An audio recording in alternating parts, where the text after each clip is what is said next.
안녕하십니까, 비너스입니다. 저희 치과는 비싸다고 이미 소문이 났습니다. 대부분 가격을 미리 알고 오시지만 모르고 오시는 분은 우와 여기 미쳤다 하면서 도망가시기도 하죠. 오늘은 저희 치과 가격 이유를 말씀드리겠습니다. 가격이 왜 이런지 설명하는 원장은 처음일 거예요. 저는 젊을 때 이미 저렴하게 일을 많이 했습니다. 20여 년 전 개당 100만 원씩 하던 시절이 제가 환자를 많이 봤던 시절이죠. 그때 보통 80, 100만 원씩 했으니 평균가 정도로 해서 환자 많이 봤죠. 그때는 제가 그닥 잘하지 못했으니 그 가격이 적당했던 겁니다. 현재 크라운은 대충 5, 60만 원 정도 하죠. 20년 전 그때의 반값이네요. 이런 일이 가능합니까? 그 이유는 대량 생산과 박리담회가 가능한 기계 보철이 일반화되었기 때문입니다. 그렇지만 대부분의 환자는 기계 보철, 수작업 보철 구분 안 하잖아요. 그러니까 저희 수작업 보철이 가격이 많이 비싸다고 느껴지는 것입니다. 그리고 케이스들이 난이도가 보통이 아니죠. 저희 병원은 대부분 다른 데서 하다가 안 돼서 마지막으로 오시는 분들이 많습니다. 암리치과라고 하는 병원은 많지만 비너스 치과가 그 중에서도 다른 지점에 있는 이유가 바로 이것인데요. 해결하고 싶어 하는 치과가 아니라 해결해야만 하는 치과라는 것이죠. 그런 케이스들은 그 원장님들이 실력이 없기 때문이 아니라 원래 어려운 케이스였기 때문입니다.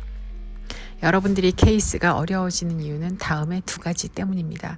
첫 번째는 구조적인 문제를 뭉개고 보철로만 메우려 하다가 실패하는 거죠. 앞니는 구조라는 기반 위에 심미가 건축되는 것입니다. 결과를 만들 수 없을 정도의 구조적 문제가 발견되고 해결되지 않는다면 그 케이스는 결국 불만족스러워집니다. 그러나 환자를 그렇게 망치게 했던 구조적인 문제를 해결하려면 시간과 비용이 추가된다. 두 번째는 우리가 꼭 만족시켜 줄 거라는 기대감으로 찾아오시는 분들이죠. 환자의 만족, 그것은 환자의 마음으로부터 옵니다. 그런데 만져지거나 보여지지도 않는 마음을 보철로 구현해내는 것이 어렵습니다. 물론 일반적인 마음은 저희가 잘 맞춰줍니다. 그러나 특이한 마음도 있거든요. 늘 우울해하거나 원하는 것이 계속 바뀌거나 불가능한 앞니를 원하거나 해서는 안 되는 앞니를 원하는 등 저는 지금까지 모든 환자들의 마음을 맛보았습니다. 저의 목표는 소소하지만 당신에게 아무 일도 없었던 치료 전의 시절로 돌아가게 하고 싶을 뿐인데 말이에요. 대부분의 환자분들은 치과가 심미적으로 잘하면 만족할 거 아니냐라고 생각하는데 심미성 이퀄 당신 마음의 보철, 이 공식이 아닙니다. 심지어 인형 같은 앞니를 원하시는 등 취향이 저희와 극과 극에 있는 분들, 그런 분들도 있죠. 저희는 인형 같은 앞니를 만들지 않습니다. 저희는 오로지 자연을 지극히 모방할 뿐이죠. 지금까지 특이한 마음마저 맞추려고 저와 치과기공사, 저희 직원 모두 노력을 많이 했습니다. 그렇게 우리가 노력했던 바탕은 엉뚱하게도 슬픔이었습니다. 그렇게 오랜 세월 동안 환자를 봤으니 그동안 치료 결과에 불만족해하는 환자도 있지 않았겠습니까? 불만족해하는 환자를 보면 더 잘하지 못한 제 잘못 같아서 슬펐습니다. 저와 저희 치과기공사 직원은 슬픔 속에서 엄청나게 소모되었습니다. 그렇지만 이제는 제가 더 이상 그런 생각을 하지 않기로 했습니다. 취향이 다르거나 특이한 마음마저 만족시킬 정도로 잘하지 않는다는 것을 낭떠러지 끝에 가서 인정해야만 했습니다. 아무튼 결과적으로는 긴 세월 동안 특이한 마음마저 맞추려는 노력을 우리는 많이 했습니다. 그 끝에 심지어 저희가 발로 해도 평균 이상의 결과는 나옵니다. 비너치과는 환자가 마지막으로 오는 앞니치과입니다. 환자가 마지막으로 오는 치과는 결국 그 환자를 해결해야만 합니다. 그 자리에 저는 서 있습니다. 저는 저 혼자의 힘으로 여기 서 있는 게 아닙니다. 저희 치과 기공사와 직원들이 노력으로 제가 여기 서 있는 것이고 그들이 노력했기 때문에 환자가 원하는 것을 마침내 얻어가는 것입니다. 여러분, 사람을 될 때까지 쥐어짜 본 적 있습니까? 저는 매번 그렇게 합니다. 심지어 25년 동안 그들은 매번 저에게 쥐어짜집니다. 비결이 있을까?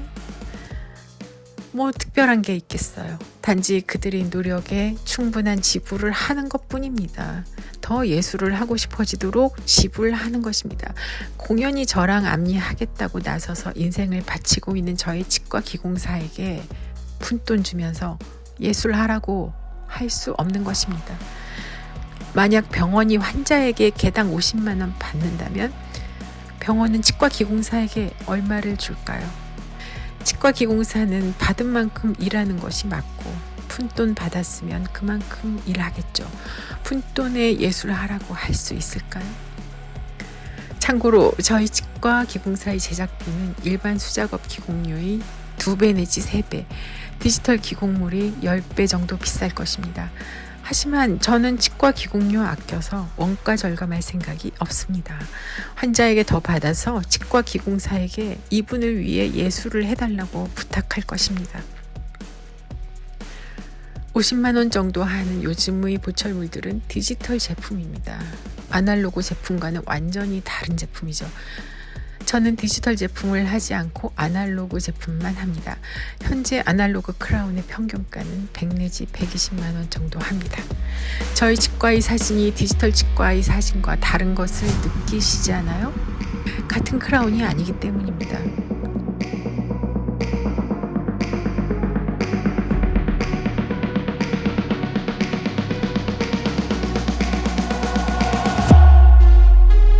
수작업 크라운은 가격으로는 디지털 크라운과 경쟁할 수 없습니다. 그러니 가격이 중요한 환자는 디지털 제품을 쓰시는 게 맞습니다. 단지 가격보다 중요한 것이 있다고 생각하는 분들도 갈 곳이 있으면 좋겠습니다. 거기에 서 있는 저는 일종의 다양성입니다. 요즘 한국 치과 가격 너무 싸죠. 그게 심한 가격 경쟁 때문인데 그래서 많은 치과가 디지털로 전환하는 추세이고 아날로그 보철은 조금 남았죠. 특히 골수 진성 아날로그는 극소수 남았습니다. 저와 저희 치과 기공사는 이제 얼마 있으면 은퇴하겠죠. 마지막 남은 별처럼 반짝반짝 하다가 가겠지만 그 별을 보고 싶어하는 분들을 위해 마지막의 마지막까지 아날로그 스타로 있고 싶습니다. 인형 같은 앞니를 붙이기 싫어서 세상을 찾아 헤매는 그런 분들을 위해 저는 여기에 있습니다. 마지막으로 저는 많은 환자를 보기 어려워합니다. 과거에 저는 많은 환자를 봤다고 말씀드렸습니다. 만약 제가 지금도 120만 원씩 받고 있다면 저희 병원은 미어 터집니다. 제 120만 원 시절에 그랬으니까요. 너무 소모되다가 그때 저 자신이 없어질 뻔했죠. 너무 지쳤던 어느 날 환자 줄이고 적은 환자에게 집중하자 그렇게 결심했습니다. 병원이 환자를 줄일 수 있는 방법은 가격 인상입니다. 비용을 20만 원 올리니 환자가 30% 정도 줄었습니다. 또 20만 원 올리면 그만큼 또 감소했습니다. 환자는 반 이상 줄었죠. 네, 오히려 환자가 적어지니까 저는 좀 할만합니다. 저는 환자 적어져서 치과 문 닫는 것보다 케이스를 실패하는 것이 더 무섭습니다. 환자를 줄이더라도 그냥 잘하는 것만 목표로 하기로 했습니다. 현재 비너스치과 환자분들이 한가하게 치료받을 수 있는 것은 모두 비용을 올릴 때마다 저희를 선택하지 않으신 30%, 60%의 환자분들 덕분입니다. 비즈니스석 탄다고 생각하시면 됩니다. 오늘은 여기까지입니다. 끝까지 들어주셔서 감사합니다.